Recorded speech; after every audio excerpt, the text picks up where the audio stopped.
Do men respect a woman who chases them? Well, let's be honest. Have you ever caught yourself doing this? You tell yourself, I'm not going to test him again. And then uh, 20 minutes later, you send another message. Maybe not because you're desperate, but because you're afraid that if you don't do something, you'll lose him. My dear sister, if you've ever felt that way, you're not alone. Almost every woman has been there at some point. But today, I want to ask a different question. Not does chasing a man make him like you, but does it make him respect you? Because those are two completely different things. A man can enjoy your attention without respecting you. He can like being wanted without valuing the woman who's doing the chasing. And understanding that difference can completely change the way you approach relationships. What does showing interest to become when actually does showing interest become chasing? Let's clear something up first. Showing interest isn't the problem. Healthy women show interest. Healthy men too. Relationships don't happen because one person pretends not to care. The problem starts when your interest becomes unequal. Imagine this. You always start the conversation, you always suggest the meeting, you always apologize first, you always keep the connection alive. Now, ask yourself, if you stop it, will the relationship keep moving? Or will the everything suddenly become silent?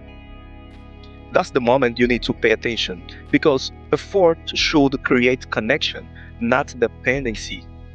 Why do women start chasing? Here's something I see over and over. Women rarely chase because they're weak. They chase because they're afraid. Afraid he will lose interest, afraid another woman will come along, afraid that they weren't enough.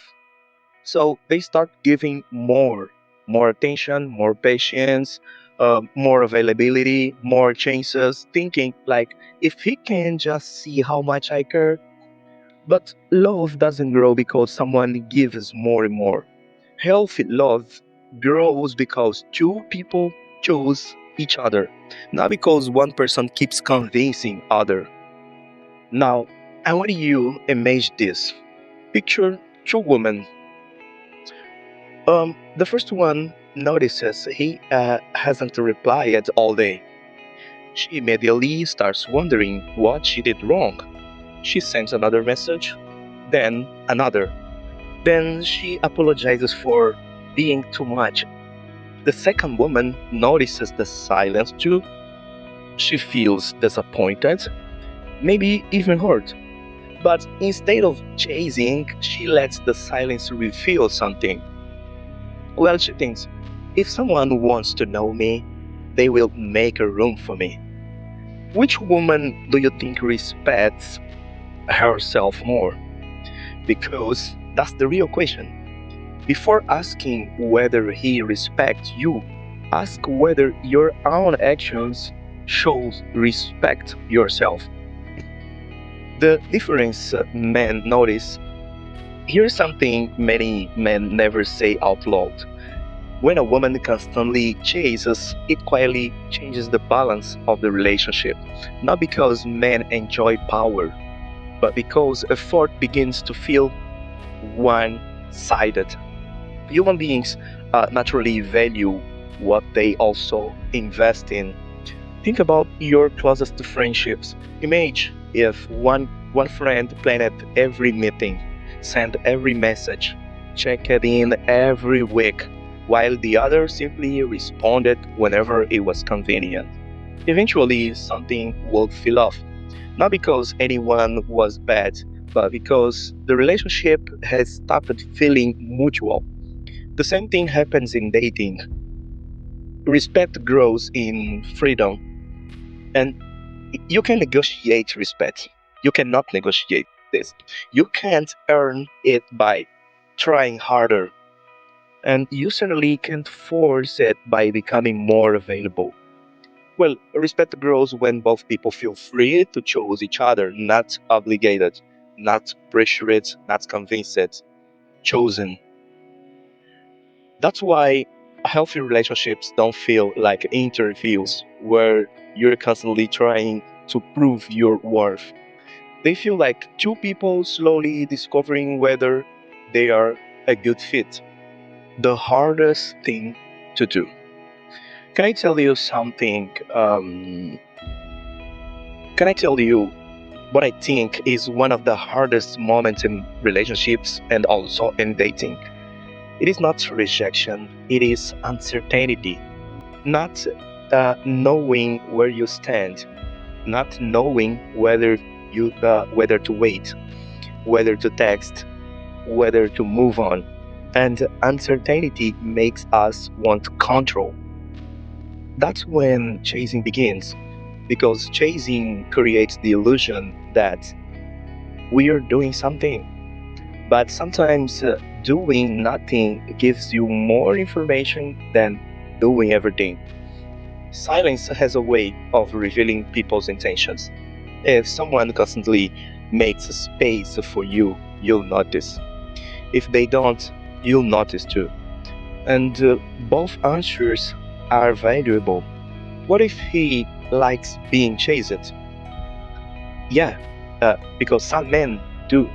Let's be honest, some men enjoy the attention, the compliments, the constant availability, the reassurance. But enjoying attention isn't the same as building a relationship. Ask yourself this: does he move toward you? Does he make plans?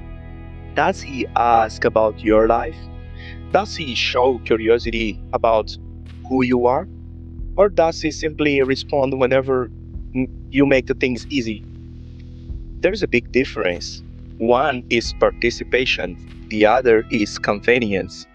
Don't confuse the two. So, should a woman never text first? That's not what I'm saying. Healthy relationships aren't games. Sometimes you'll test first, sometimes he will, sometimes you'll plan the date, sometimes he will.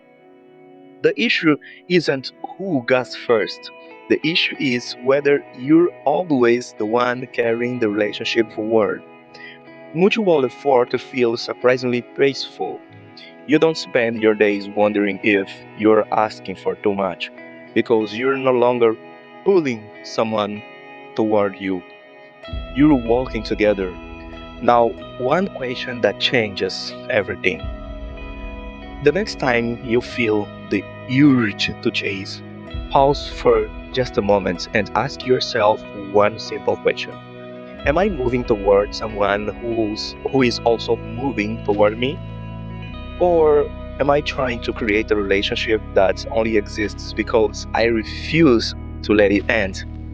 Those two situations may look similar, but emotionally they're worlds apart. My dear sister, if someone truly wants to build something with you, you won't have to convince them that you are worth knowing. Will there be misunderstandings? Of course. Will there be moments where one of you makes more effort? Absolutely, it will happen. That's a part of every relationship. But there is a difference between investing in a relationship and carrying one by yourself.